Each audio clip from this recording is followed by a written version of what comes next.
ہم وہ لوگ ہیں جو پیڑ لگانے سے پہلے پھل کھانا چاہتے ہیں. اس کا ایک بنیادی اصول یہ ہے کہ ایک نسل پیڑ لگائے گی تو دوسری نسل کو وہ پھل میسر ہوں گے. ہمیں اس انتظار کی عادت ہی اس برداشت کی عادت تو الگ رہی، خیال نہیں ہے. خیال نہیں ہے. قرآن کہتا ہے کہ صبر سے مدد مانگو، وَاسْتَعِینُوا بِالصَّبْرِ. ہم ہر چیز سے مدد مانگتے ہیں، ٹھہرتے نہیں، صبر نہیں کر سکتے. اور صبر کی ادنا ترین مثال برداشت ہے. کوئی ضروری نہیں ہے کہ میں اور آپ ایک سے لفظ بولیں، ایک سی بات کریں، تو پھر ہمیں ایک دوسرے سے بات کرنے کی ضرورت ہی نہیں رہے گی. یہی تو حسن ہے معاشرے کا کہ آپ اختلاف کریں، آپ تنقید کریں، لیکن اس کے نتیجے میں برداشت بھی کریں. بات یہ ہے کہ صرف بات کرنا کافی نہیں ہے. اس معاشرے میں بات سننا نہیں رہا. آپ کے کہنے سے پہلے جواب ملنے لگتا ہے. تو جو بات سنتا نہیں ہے وہ بات کہے گا کیا؟ میں اگر یہ نہ سمجھوں کہ آپ نے مجھ سے کیا پوچھا ہے تو پھر میرے جواب ایسے ہی ہوں گے جو کہیں کے بھی ہو سکتے ہیں. ہم نے، میرے خیال میں ایک بہت ہی بے علم سا آدمی ہوں، اپنے آپ کو چھپانے کے لیے کبھی کبھی کم علم کہہ دیتی ہوں. ہم نے یہ سوچا ہے کہ ہم زندگی کو املا لکھاتے ہیں. نہیں، معاف کر دیجئے حضور، زندگی املا لکھتی نہیں ہے، لکھواتی ہے. اور بڑے جلی حرفوں میں جب لکھوانے لگے تو آپ کو ضرورت ہے کہ ہوش کی آنکھیں کھول کے بیٹھیں. صرف شدت جذبات سے زندگی نہیں گزرتی. درست بات. تو ذمہ دار کون ہے؟ سب.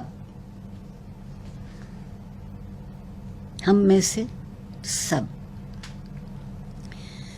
بات گہری ہو جائے گی، اجازت دیجیے. ہم سب اس لیے ہیں، کچھ اپنی خاموشی کے گناہ گار ہیں، کچھ اپنی گفتار کے گناہ گار ہیں، کیونکہ نتیجہ دونوں کا ایک ہی ہے.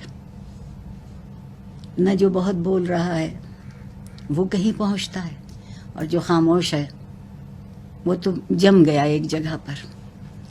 اس کی خاموشی کی سینکڑوں باتیں ہو سکتی ہیں، جبر ہو سکتا ہے، وہ جبر اسے نہ بولنے دے. خاموشی کی وجہ یہ بھی ہو سکتی ہے کہ آپ ایک بہت معمولی بات کہیں اور وہ آپ کے لیے ایک امتحان بن جائے. اور میں ہمیشہ یہ کہتی ہوں کہ بات کہنے میں کوئی حرج نہیں ہے. آپ کو میری بات اچھی نہ لگے تو کہہ دیجئے کہ آپ یہاں یہ ٹھیک نہیں سمجھ رہی، آپ کے لفظ یہاں نامناسب ہیں. بولنے کے شوق میں جو چیز سب سے پہلے بے آبرو ہوتی ہے وہ زبان ہوتی ہے. بے شک. اس ملک میں زبان کی آبرو نہیں رہی.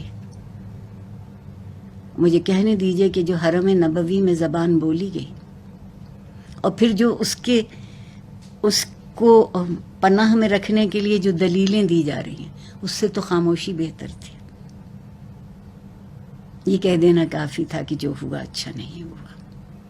تو وہ فاصلے تعین کر رہے ہیں کہ کتنی دور یہ بات کہی گئی تھی، کتنی دور یہ بات نہیں کہی. یہ جواز تو وہ ڈھونڈتا ہے جس کی دلیل کمزور ہوتی ہے. جس کی دلیل مضبوط ہے اسے جواز کی ضرورت ہی نہیں. اور جواز بھی کیسے؟ میں اپنے شاگردوں سے ایک بات کہتی ہوں، اپنے ساتھیوں سے کہتی ہوں کہ آواز صرف وہ اونچی کرتا ہے جس کی دلیل نیچے ہوتی ہے. بڑھانا ہے تو دلیل کو بڑھاؤ، اس کا وزن بڑھاؤ. آواز اونچی کرنے سے کچھ فرق نہیں پڑے. اس کے لیے علم ہونا ضروری ہے. تعلیم شاید کچھ نہ، علم سے زیادہ شعور ہے. آپ دیکھیے کہ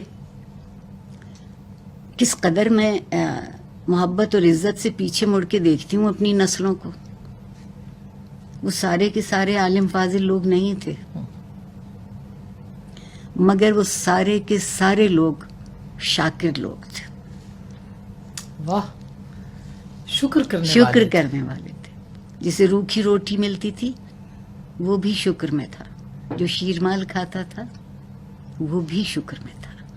شکر گزاری ہے ہم، وہ آپ کو فرعون ہونے سے بچاتی ہے. بالکل بالکل، کیا بات کہی آپ نے. ایک جملہ نہیں، ضرور نہیں، اس میں ایڈ کر دوں کہ میرے والد کہا کرتے تھے اگر آپ اچھا انسان بننا چاہتے ہیں تو شکریہ بہت کہیے. تو آپ کی اس بات سے مجھے یاد آیا کہ یہ تو شکر واقعی کیا بات ہے. کتنے بڑے ایک ہی بات کہہ گئے کہ جو بندوں کا شکر گزار نہیں وہ اللہ کا شکر گزار کیسے ہوگا.